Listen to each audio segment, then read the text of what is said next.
This Christmas I have decided to read some Agatha Christie.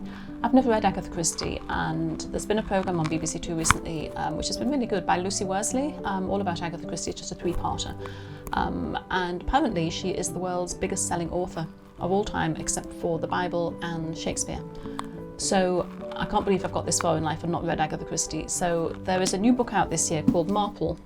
It's 12 short stories, and they've been written by sort of the crime writers of today. So Val McDermid, Kate Moss, Ruth Ware, people like that have all done their take on Miss Marple. So I'm going to start with that one, and then I think I'm going to read one called A Murder is Announced.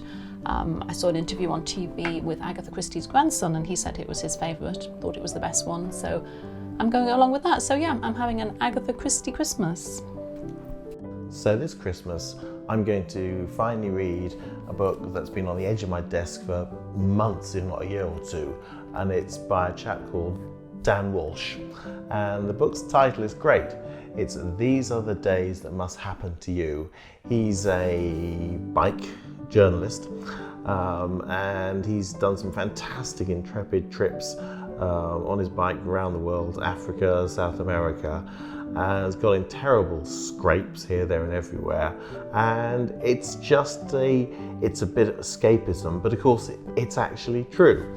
And there's some great comments.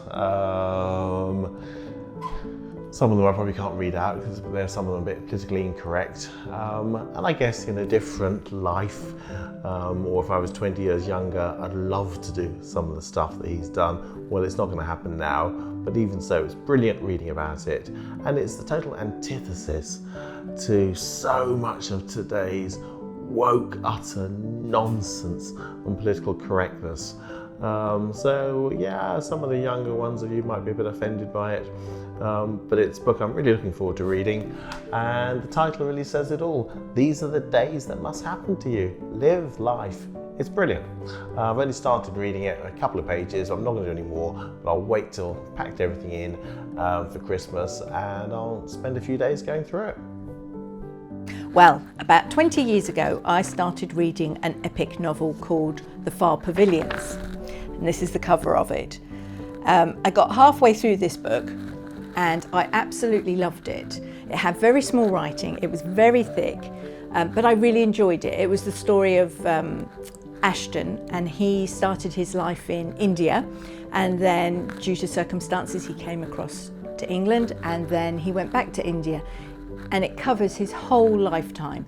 Now, I can't tell you what happens more than halfway through because I stopped reading it and I can't even now remember why, but I have never ever forgotten it. So over this Christmas, my challenge is to read the rest of The Far Pavilions and see what happens to Ashton and Julie and their love story, really. Wish me luck.